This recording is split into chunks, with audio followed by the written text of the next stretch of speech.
奶奶在家族群里面发了张菜名的单子，有36道菜，让我妈妈一个人在中秋节给全家老小做。我在群里面说我妈妈身体不太好，那么多菜她做不了。她发了好几条60秒的语音来内涵我们母女。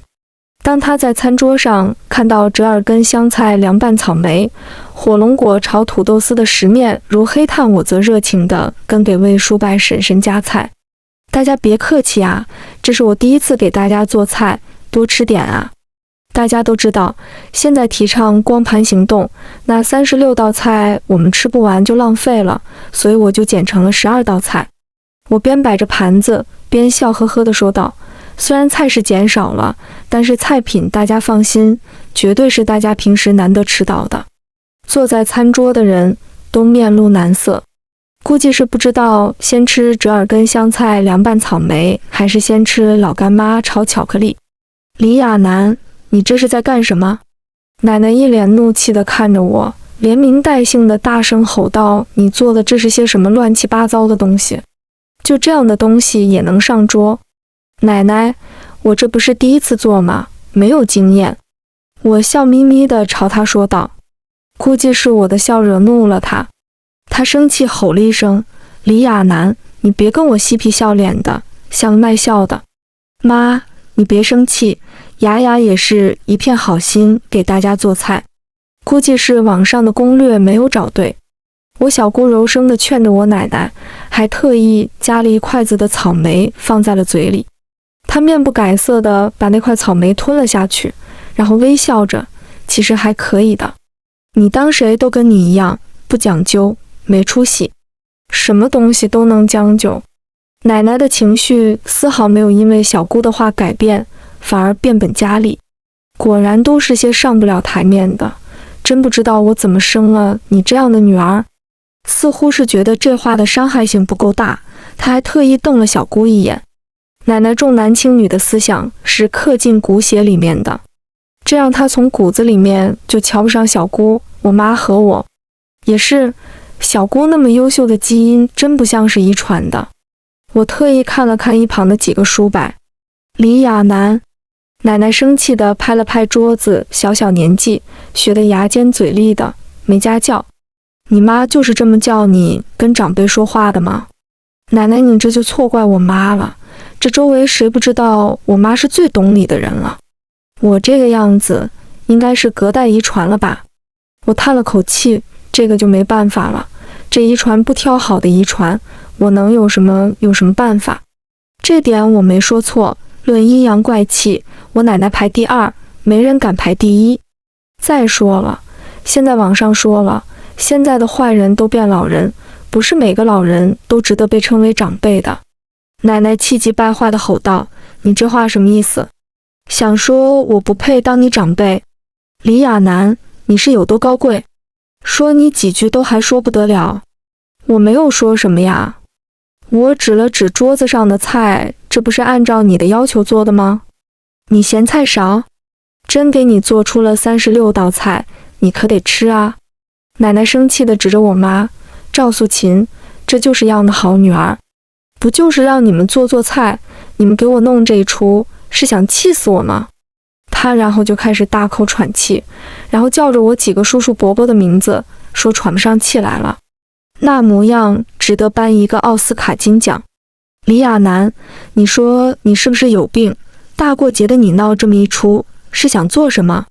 坐在我旁边的堂哥李楠开始冷眼指责我，然后跑到奶奶旁边开始拍着她的背。奶奶，别生气，别生气，咱犯不着跟他那种人计较。楠楠啊，你知道奶奶的，奶奶苦啊。奶奶大口地喘着粗气，然后开始声泪俱下地诉说着我爷爷走后他有多不容易。奶奶，我们都知道你有多辛苦，我们都知道你有多伟大。堂哥在奶奶的一声声诉苦下也红了眼眶。我和小姑对看了一眼，这种戏码他们真的不烦吗？奶奶，你放心，我绝对不像堂妹那么不孝，惹你生气。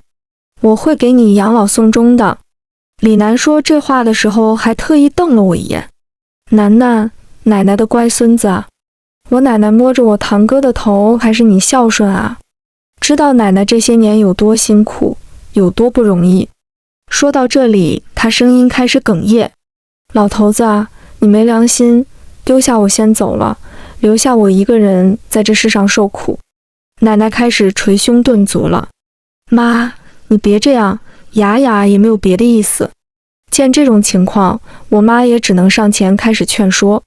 乃至她听见我妈妈的声音，哭叫得更大声了，没别的意思。那是什么意思？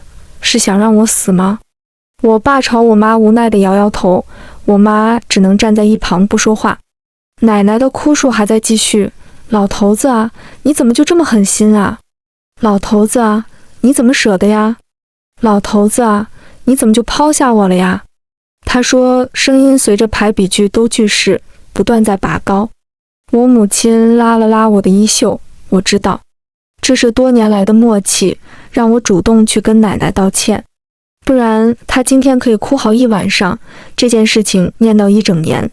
我深吸了一口气，走到她面前，提高了音量：奶奶，你怎么说是爷爷抛下你呢？当年抛夫弃子的不是你吗？我奶奶年轻的时候跟人私奔，离家出走几年，后来因为老家拆迁，爷爷有拆迁款，奶奶又回来了。估计是看在几个孩子的份上，爷爷就让奶奶继续待在家里。原本想的是让家庭更加和睦，那曾想我奶奶在家里各种作妖，我爷爷还没享几年福就过世了。然后我奶奶就时不时演起伉俪情深的戏码，大家所有人都默认了她的这种举动。原本闹哄哄的场景，因为我的一句话变得安静起来。啪，原本还喘不上气的奶奶，这会儿力大如牛扇了我一巴掌。你个小贱货，嘴里说着什么不三不四的东西，真以为没人叫你了？奶奶冷眼横眉道看着我，看来是该有人教你规矩了，也该知道什么事情该说，什么事情不该说。妈，你这是干什么？我妈连忙走到我面前，摸着我红肿了的脸，原本和善的脸这会儿也冷了下来。你怎么打人啊？雅雅都这么大了，有什么你说就行了，你这往脸上一巴掌，她要是毁容了怎么办？我一向好脾气的爸爸似乎也有些急了。奶奶的意思是，有些事情您做的，我们说不得，是吧？我看了看面前的人，笑了笑，用手摸了摸脸，他这一巴掌用力全力，我半边脸都是麻的。没教养的东西！奶奶见我爸我妈这样，似乎更生气。怎么，我自己的孙女我还打不得了？不就是个丫头片子，有什么金贵的？她满脸的不在乎的哼道：妈，你这话我就不爱听了。怎么丫头就不能金贵了？小姑听见这话，似乎是被触动了神经。这身上这衣服你的包，哪一样不是丫头片子买的？虽然我奶奶重男轻女，但是我小姑这些年对我奶奶还是非常好的，逢年过节的红包，还有平时的衣食住行，没有缺过我奶。我又没有说你。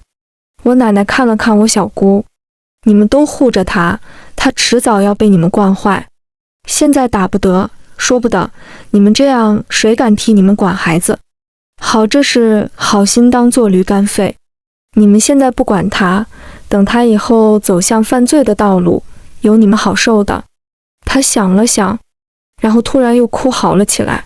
我就知道你们是看不惯我，早就想我死了。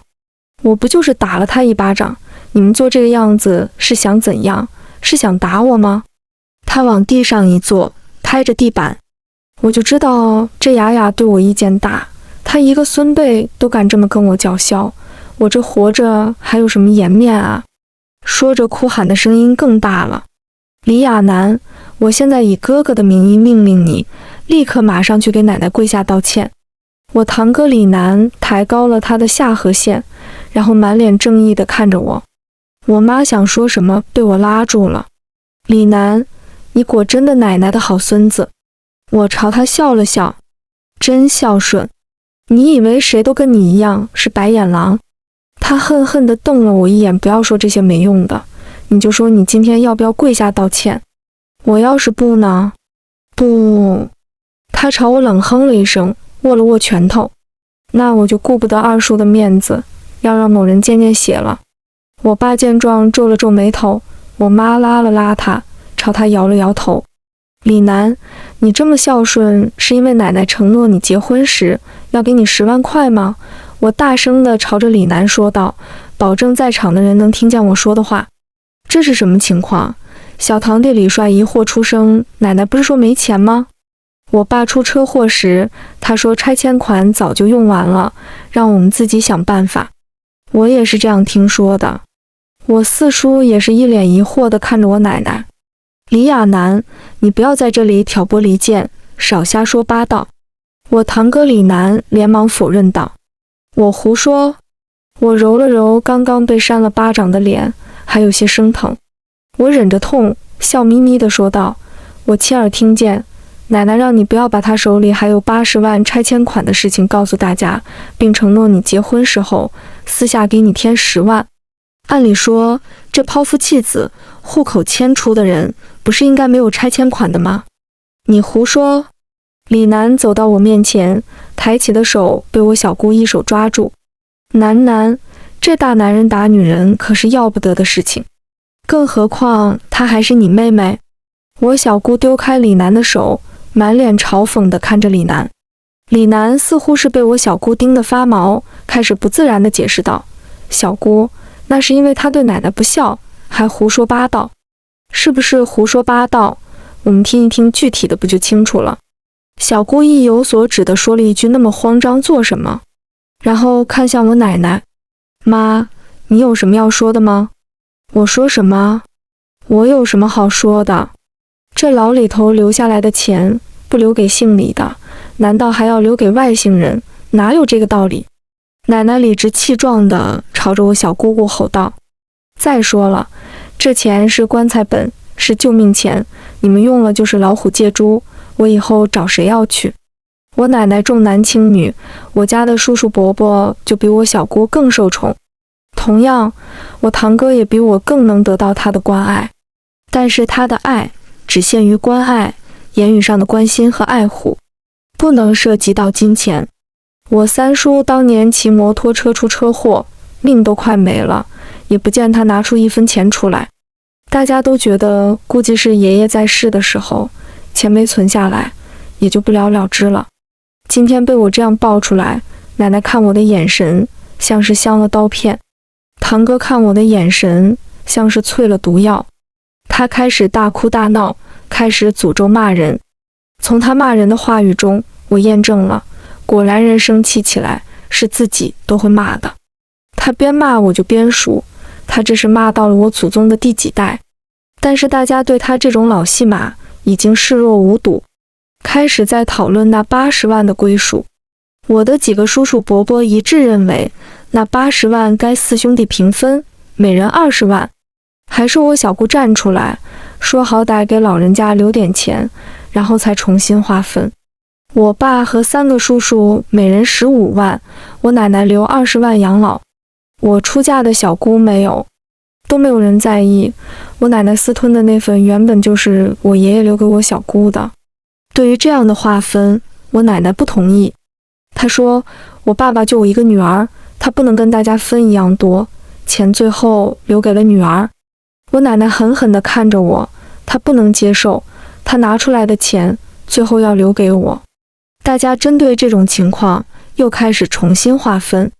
桌子上的各种菜完全没有人动，大家都在想着怎样去把这些钱分配得更合理。一个晚上出的10几个分配方案，都有人有理由反对。最后，李帅说他有一个律师朋友，干脆用法律的方式来解决分配。可问过律师后，知道我小姑也有分配权利的时候，大家一致装聋作哑，开始打哈哈，说最开始的分配方案合理。最终还是采取了我爸和3个叔叔每人15万，奶奶20万的方案。我心疼地握了握我小姑的手，她朝我笑了笑，还刻意安慰我，你又不是不知道，你小姑有钱还嫁得好，这几万块钱哪里入得了我的眼。不过她朝我奶奶方向看了看，心凉还是有的。就在大家觉得分配完美的时候，我小姑说了句，那按照你们这么分，那以后养老的事情是不是没有我的事情了？那可不行！我奶奶连忙接上话，我是你妈，无论我对你有没有抚养，你都有义务养我。我奶奶那么精明的人，怎么会不清楚？少我小姑，她以后的日子哪里还能像现在这么惬意行啊？要我养也可以，但是钱我也要分。我小姑笑了笑，你都是嫁出去的人了，怎么好让你3头2天的来看我？我奶奶摆了摆手臂，我这身体硬朗着呢，不要你们谁服侍，你们谁都不要。像是预料到我奶奶的答案了，小姑脸上的表情没有什么变化，淡然一笑，也是，你有4个儿子，哪里需要女儿来伺候？我奶奶假装做摆臂运动，没有听见。在她视线转向我时，脸上的表情精彩极了，完美的诠释了她想凌迟我。如果思想有图像，现场展现的画面一定是我被她千刀万剐的各种惨不忍睹，被我这样硬生生砍下了60万，不恨我入骨才怪。出人意料的是，这件事之后，她依旧像平时一样早出晚归的出门跳广场舞，刷刷手机视频，每天吃我妈最好的，然后出门玩累了就回家等着我妈做晚饭。几个儿媳妇中，她最看不上的就是生了女儿的我妈，可偏偏除了这个儿媳，其余几个她都合不来，她不得不在我家跟我们一块儿住着。她唯一不太一样的就是，她拿着手机悄悄玩微信的时间多了，每次都一脸神秘地拿着手机回着微信。就在我开始怀疑我奶奶是不是网恋的时候，我的网恋对象刘大爷的老婆找来了。没错，是我的网恋对象刘大爷。听到这个消息的时候，我都震惊了。在刘大妈的叫骂声中，我听到了这个忘年恋的始末。刘大爷是我奶奶跳广场的舞伴，我因为童年缺爱，爱上了这60多岁的大爷。我奶奶被我磨得没有办法，只得去帮我要刘大爷的微信。微信加上后，这一来二去，这每天都发微信述说爱意后，我和刘大爷便相恋了。因为使用微信频率过高，被刘奶奶发现后，她就拉着刘大爷就骂上门来了。刘大妈的战斗力在我们这个街区都是出了名的。刘大妈，您停一停！我趁着刘大妈休息的片刻，连忙出声制止。可骂急了的刘大妈哪里停得下来？谁是你刘大妈？你个小浪蹄子，小年纪不学好，去勾引老头，后面便是一堆不堪入耳的脏话，根本没有我出声的机会。周围的人听见这样的话，也开始指指点点。我便把头转向一旁的刘大爷，想询问情况，未曾想这样的举动触碰到了刘大妈的逆鳞。你个不要脸的，都这会儿了，还想着去勾引人。他想冲上来扯我的头发，被身后的刘大爷给拉住了。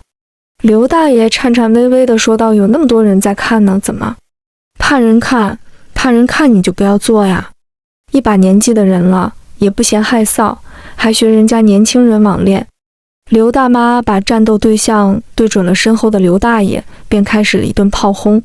骂了几句后，似乎是觉得不过瘾，又转过头来继续骂我。刘妹子啊，你这是做什么？我奶奶一脸吃惊地从屋内朝我们走来。做什么？我倒是想问问你这个当奶奶的怎么教孙女的，去勾引可以当爷爷的人。刘大妈一脸气愤地看着我奶奶。还有这样的事情？妹子啊，是我管教不周。亚楠说是想加老刘微信学跳舞的，我才去帮忙要那个微信的。要知道有这样的事情，打死我也不会做帮忙的。奶奶一脸痛心地看着我，亚楠，你这样破坏被人家庭是要下地狱的，你快给你刘大妈道歉。还没有等我开口，她就自作主张地给刘大妈道歉。妹子啊，你就大人有大量，原谅她这一次吧。奶奶含着笑道着歉，看这样子是不给我机会，要坐实我的罪名了。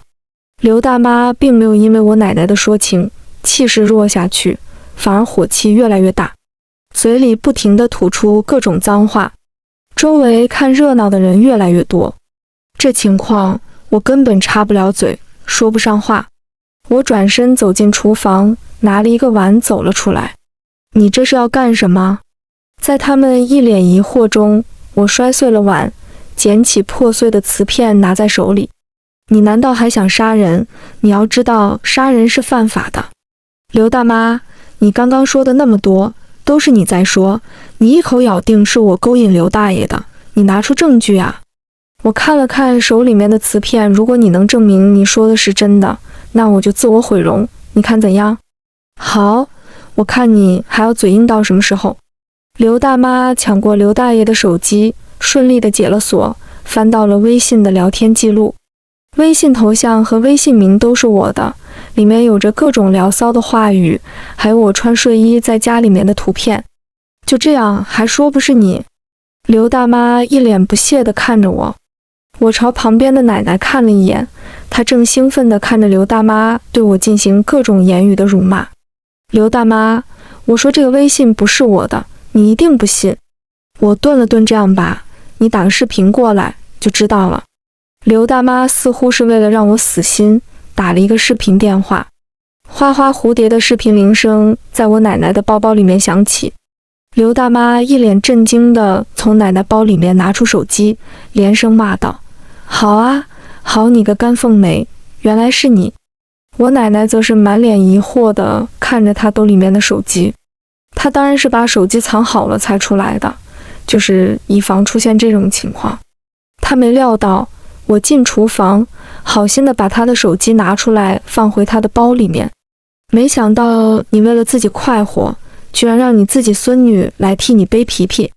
刘大妈说完就去扯我奶奶的头发，就知道你是个不安分的，年轻的时候就不是什么好东西，现在一把年纪了，还想出这么多花样来。你胡说八道，你要是对你家老刘好点，他哪里会去网恋？我奶奶也不是省油的灯，也对刘大妈开始嘲讽。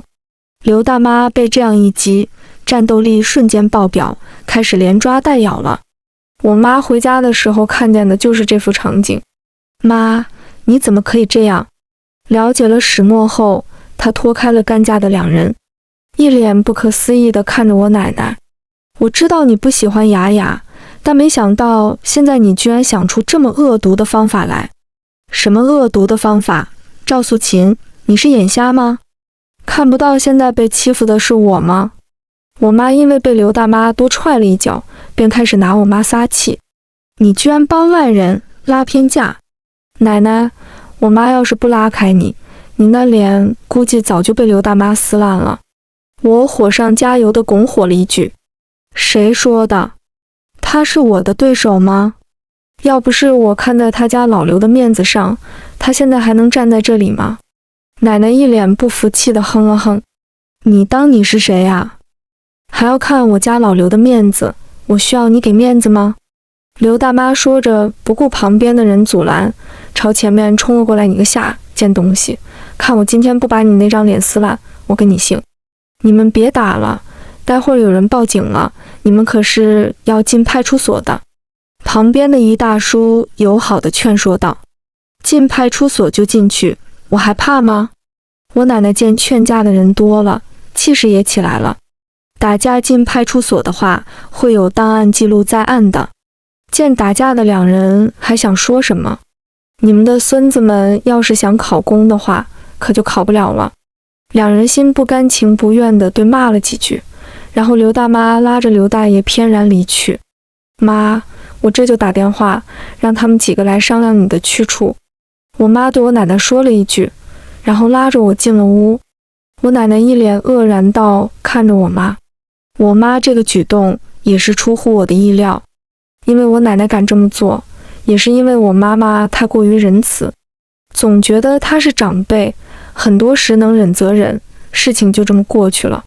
可这次她叫上我爸爸和我叔伯，说什么也不愿意让我奶奶待在我家。这些年我奶奶一直在住我家，我几个叔伯当着甩手掌柜，叔父惬意极了。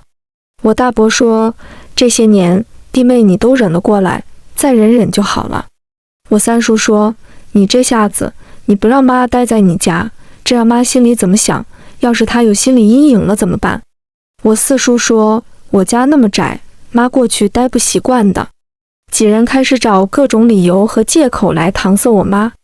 我妈冷笑了一声：“大摆子，你都说了，我都忍受了这么多年，是不是也该让你家的那位去忍一忍了呀？”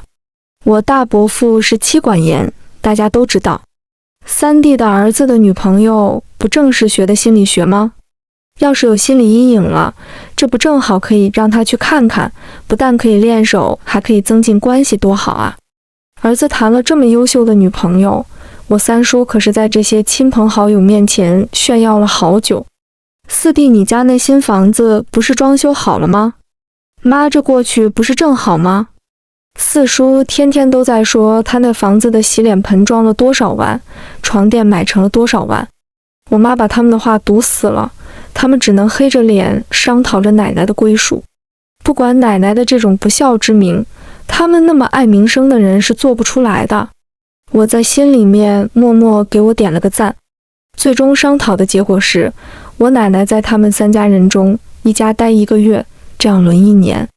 第2年，我爸爸和他们一起轮。听到这样的结果，我奶奶的脸色难看极了，但也不得不的去收拾东西，跟着我大伯走。临走时还不忘咒骂我，说我是个白眼狼，我妈这么惯着我，迟早会栽跟头。她精明能干一辈子，在我这个阴沟里面翻了船。我转头看看我妈，担心她会因为奶奶的话有什么想法。她只是温柔地看着我，摸了摸我的头，这些年苦了你了，好在现在都过去了。我点了点头，我也相信会越来越好。奶奶在我3个叔伯家就这样轮了半年，看着他们脸上那苦不堪言的表情，我有些同情，但不多。突然一天，我爸接到我三叔的电话，说我奶奶失踪了，确切地说是又离家出走了。他留了纸条，既然几个孩子都不喜欢他，那他留在家里面也没有意思了。他要去找寻自我，开启新的人生。看到这张纸条，几个叔伯开始相互抱怨，他们对奶奶的所作所为相互指责。我对他哪里不好了？他跑去街道、社区到处传小话，话里话外都是我们夫妻对他不好，还谈天编造各种谣言。你不知道小区里面的人看我的眼神有多奇怪了。大伯苦不堪言地摇着头，你那都还好，你知道他去我那里去干嘛？每天都带各种人去家里面搓麻将，还家里面沙发茶几搬了，在家里面跳广场舞。四叔说起他来，满眼的无奈。三叔在角落里面咬牙切齿地嘀咕着，我知道他家儿子那优秀的女朋友成功地被我奶奶给拾掇分手了。即使他们此刻有着诸多不满，但是此时此刻更要紧的是找回老太太。这么大年纪离家出走，在外面发生个什么意外，那是想都不敢想的。雅雅，你这段时间内没有去找你奶奶吧？四叔疑惑地看了我一眼。不是吧，四叔，你怀疑奶奶离家出走跟我有关系？我又不是有病，特意去你们几家去找她吵架。估计是我跟奶奶前面吵架太深入人心，这次跟我没关系的事情还特意问我。四叔也没有别的意思，就是问问而已。四叔象征性地笑了笑，我觉得还是报警吧，毕竟一个老人在外面也不放心。我妈犹豫了会儿，说了句话。这会儿我爸的手机响起，他接了电话，放下手机，跟我们大家说了句，不用报警了，妈现在就在邻市的警局。我们在警局看到我奶奶的时候，她正泪眼婆娑地跟警察哭诉着几个儿子的不孝。见到我们几个，她有些讪讪地把头转了过去，没有继续说下去。你们几个家属来得正好，网上那些注意事项你们都没有告知老太太吗？难道被网络诈骗了？听到这话时，我有些心惊。我几个叔伯也相互看了一眼，估计是做了最坏的打算了。被骗了多少钱？我三叔似乎是下定了决心，才问了出口。骗，这个很难去定义呀。警察叔叔似乎是有些犹豫，如果定义成骗钱，那需要你们家属提供证明。这怎么提供证明？我三叔显然是被这话气倒了。我妈这么大年纪的人，连智能机都玩不明白的人，现在被诈骗，你们还要我们出证明？那警察听完后解释道，老太太只能手机玩的就是太溜了，她不是被网络诈骗，你们家属可能是不清楚，她把所有的钱都打赏给了男主播。她拿着手机，把手机递到我们面前，然后朝我们微笑。老太太现在就是这个榜一屏幕上20多岁的小帅哥，穿着背带裤和白衬衣，正在卖力地扭着水蛇腰，嘴里还宝贝宝贝地叫着。这场景让我赶来的几人当场石化，我不得不说了句溜。奶奶恼羞成怒地抢过手机，满眼埋怨地看着那民警，不是让你不要跟他们说这件事情吗？还说为人民办实事，你们办了什么实事？老奶奶，你让我帮你约主播见面奔现这种事情，我确实办不到啊。那民警一脸无奈地看着我们，原来是我奶奶最近迷上了刷视频，在一声声的宝贝中迷失自我，开始给主播刷票，成功地刷到了榜一的位置。那主播就加了他的联系方式，说是要见面。我奶奶就决定离家出走，去寻找她的幸福。但到了临市，那主播知道我奶奶的年龄后，死活不愿意见面，还拉黑了我奶奶。气不过的奶奶就跑去了警局，让警察帮她约男主播，还说约不到就要报警抓他。警察无奈联系了家属。听完整个故事的我，忍不住给我奶奶在心里面竖起了大拇指。原来在我奶奶心里面还住着一个少女呀。打赏男主播奔现，这哪里是老太太呀？我爸和我几个叔叔一脸不好意思的把我奶奶带走了。在回去的车上，气压低得瘆人。我特意拿出自己的手机搜了搜刚刚的那个男主播，开始研究他发的视频。奶奶，你这眼光不行啊，他这鼻子明显就是整过的呀。我拿着手机对旁边的奶奶大声说道，而且你看他这滤镜和磨皮开得呵么重，真不行。奶奶死死地瞪了我一眼，随后装作没听见地看着窗外。不行不行，我把榜上那个中年妇女杀手推给你好了。我摇了摇头，然后一脸认真地开始思考，就是不知道你会不会嫌弃40岁的太老啊？你一定会觉得老，这个主播比堂哥还小2岁，40多岁的你一定嫌弃太老了。我自顾自言地翻着手机，我还是再给你看看有别的年轻的好的，刷成榜一了，都不愿意见面的，一定不是什么好人。假装没有看过奶奶那能杀人的眼神。一直沉默没说话的大伯突然呢开了口，你也别看什么主播了，有那功夫还不如给你奶奶看看有什么好的养老院。奶奶被这话震得一惊，你们要把我送去养老院，那还不如杀了我。老头子啊，你知道我现在有多受苦吗？几个孩子不孝顺，要把我送去养老院，早知道是这样，我当初还不如随了你一起去啊。奶奶在车里面开始不管不顾地哭闹了起来。他们就是欺负我一个老太太，孤苦无依，你要是还在就好了。我爸要是还在，知道你做出这些事，估计早就气死了。我大伯冷哼了一声，补充了一句。我奶奶见状，便开始闹着要开车门跳车自杀。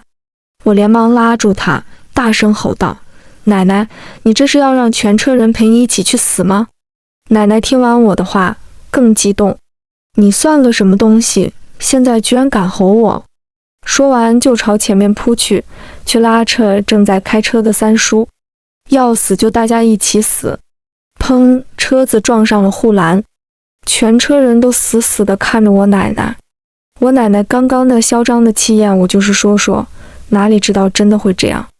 在等待拖车的过程中，我奶奶不停地道歉，但是没有人理会她。她甚至还跑到我面前跟我说，雅雅，你知道奶奶一向是刀子嘴豆腐心的，你就帮奶奶说说话。奶奶其实心里面是疼你的，当年要不是我，你被你爸妈扔了，都不知道在哪里喂狗了呢。听到这话，我心里面气不打一处来。奶奶，当年难道不是你已经把我扔了？我妈拖着还在坐月子身体，找了一夜把我给找回来的吗？我妈为什么会身体不好？你不清楚吗？我朝奶奶笑了笑。你都知道了。奶奶呐呐地重复道，所以这一切都是你主导的，奶奶。我妈妈太善良了，她不知道这个世界有些人天生就是恶人。我笑眯眯地看着我奶奶，你放心，我会给你找最好的养老院的。不要你找。奶奶眼泪鼻涕一块流了下来，跑到我几个叔伯面前开始哭诉，你们都被李亚男骗了，一切都是他搞的鬼。奶奶，你这话就冤枉我了，我还能拉着你的手给年轻小主播点赞票吗？我有些委屈地看着他，我是不喜欢你重男轻女，但我也只能跟你吵架而已啊。现在为了不住养老院，这种话都编出来了。我大伯一脸无奈地摇了摇头，你一天天做天做地的，你看谁家经得起那么折腾？其实奶奶，你也别担心，现在的养老院条件好得很。我点了点头，我爸他们不会亏待你的。你看这里的环境和设施都是一流的。我拿起手机在他们面前展示了下。就是价钱有点偏高。价钱不是问题，只要好。我三叔看看图片，那就这里吧。好啊，那我就定了。拖车到的时候，我们已经把养老院给订好了。我奶奶全程都在哭着控诉我的不是，她这样的哭诉次数太多，大家已经习以为常，没当回事了。狼来了的故事，他们听得太多了。奶奶别哭了，哭多了眼睛会瞎的哦。我朝奶奶笑了笑，这是我千挑万选的养老院，你一定会喜欢的。